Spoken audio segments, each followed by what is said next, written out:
right, y'all, I'm tired, so let's get to the point. Zashery went over there to Pamela's house crying. She told Pamela everything Angelina told her. She said Angelina saw them at the mall and she heard it all. She called her a bad daughter and do not want her around Pamela at all. Zashery said she just wants this to be over with. She's so sick and tired of this. And I ain't gonna lie, baby, I was feeling Zashery up until the heifer said, you know, maybe you need to apologize or something. Apologize to who?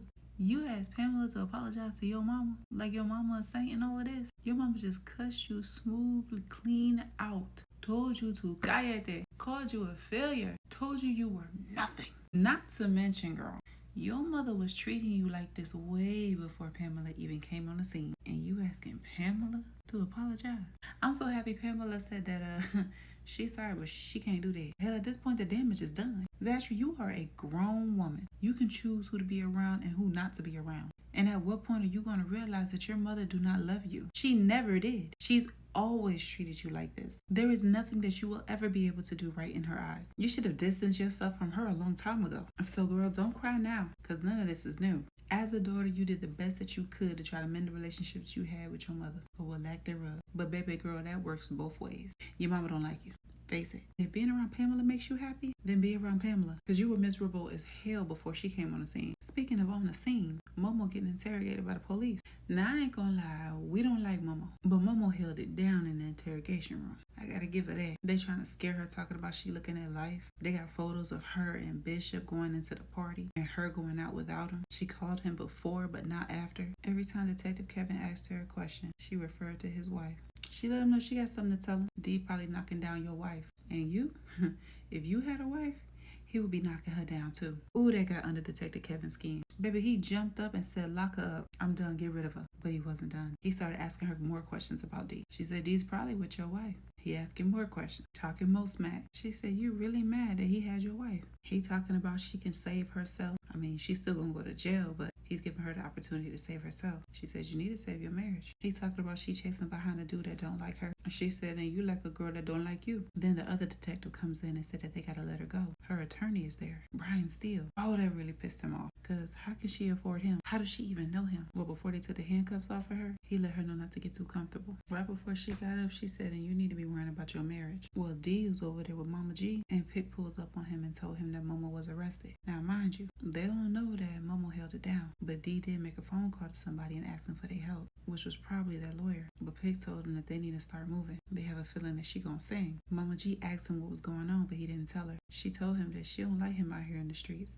and he need to realize he got these kids out here. He need to get his life together. Y'all say that to D every month, and every month he don't get his life together. And then we got Natasha calling Don over there because she's really trying to figure out what's going on with her. What's up with her? When she disappeared, where was she at? Who was she with? Is she in a relationship now? What's going on? Natasha says she is tired of this. She is sick of this. She is sick of running behind Don. But Don told her she ain't got to tell her a damn thing about what she got going on. She promised their parents that she'll take care of her no matter what. She said, if I go to jail, guess what?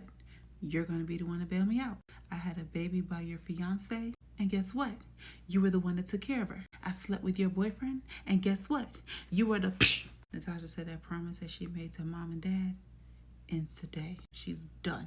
She made Don get the hell out of her house. Don left, but before that, she called her a heifer. Child, you might want to look in the mirror. I was kind of hoping in her rant she bring up that she slept with Kendrick, but I have a feeling that's going to come later. Then we got Keisha and Derek. I ain't going to lie, I like their interaction a lot better now that he's been humble. He apologized to her. Apologized for how he treated her. Apologized for not listening. Apologizing for putting Lisa's needs over hers. He should have treated her better. He should have actually took care of her. She told him, don't worry about it. That's water under the bridge. They have a child together. They will forever be family. But she told him that he should be fine because he signed a prenup, right?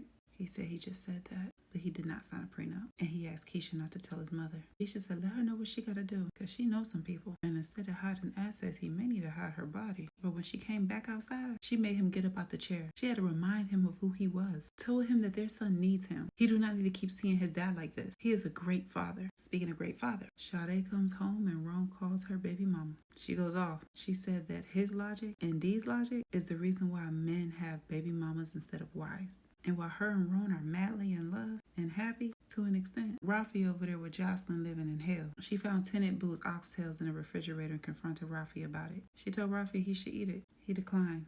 I'm glad he caught that as a trick question because, whew. But he never did tell her the truth that he really don't like her cooking. Hell, I don't even think she like her own cooking because she don't eat it. And I don't know why she mad for. She wasn't upset when Ty was using his ox to hit her tail. What you talking about, girl? Where Ty at? Come on back, boo. We need you to start this storyline up again. Then we got Larry, Pernell, and their sister. They over there talking about Brooke, and then it turned to the divorce conversation. They trying to figure out when is Larry gonna have Bethany served. Hell, at this point, serve her at the hospital. Larry goes off and said he's not that cold-hearted. Sister said it wasn't such a bad idea. Pernell said it would never be the right time for you to serve her. You've been talking about this for months, and every single time you keep putting it off. Larry said the only thing he worried about is where his daughter is, getting her to college. That's it. He can care less about this divorce right now. Well, Brooke is over there at Cameron's house. His sister comes in, sees her there. She told Cameron that he done lost his mind, and their parents will be back tomorrow, and probably tomorrow night. He's wrong for having Brooke there, especially after he done already rolled on his homeboy. I'm trying to figure out why Larry ain't cut off Brooke's card. Hell, cut off her cell phone. I guarantee you she'll come back home then. Then we got a skit of Cam and Brooke playing video games. They chit-chatting a little bit. He did everything would encourage her to go to college. He bought her some dinner. Next. Then we got Blake going home to Mike. He was sitting outside waiting. He noticed she had bruises on her arm. She said she got into a fight while in jail, but she won. Mike was questioning her. Whose car was you driving? She let him know that it was Tone's car and that there were drugs in it. Mike was pissed off. Jordan gets there later on. He started asking questions about Blake. One thing they can agree on is that they both love her. They both want the best for her. Mike suggested that Jordan get out of her life for good. Since Jordan's been around, Blake has done nothing but went downhill. And did y'all check? Jordan was over there flashing the money that the cop gave him. Tumble, he got plenty of money. Yeah, and apparently according to the cop, you got plenty of information too. Well, Jordan had a conversation with Blake. He asked her, was this all his fault? Blake don't blame nothing on Jordan. She said he here now, he ain't going nowhere. Then we got Jay on the phone with Bree flirting and chit-chatting, and guess who catches them? But not catch the actual conversation. Nadia. She upset because Jay and Bree were on the phone late at night talking about if he has anything to ask Bree, then he can ask Bree through her. When y'all getting caught? Then we got Trey and Miss Johnson. Skip. That boy got $7 in gas and talked her into paying for their drinks and him some damn Starburst. They get to the house and she asked him how was his construction company going. Of course, he's still lying. Lies slowly starting to catch up to him. But she says she wants to go visit the job site. When is he going to get caught? Then we got Shania calling Chase, telling Chase that he can't afford to be in that office anymore. We got 3 minutes of him explaining himself and Chase really not listening because he already knew by the tone of the voice and by the phone call that things were going to end this way. I mean, honestly, let's be real, Shania wasn't going to be able to afford it anyway. He could barely afford it when he got it. His whole character just went down. Chase is a terrible friend. All he was worried about was the rent money that Shania owed him.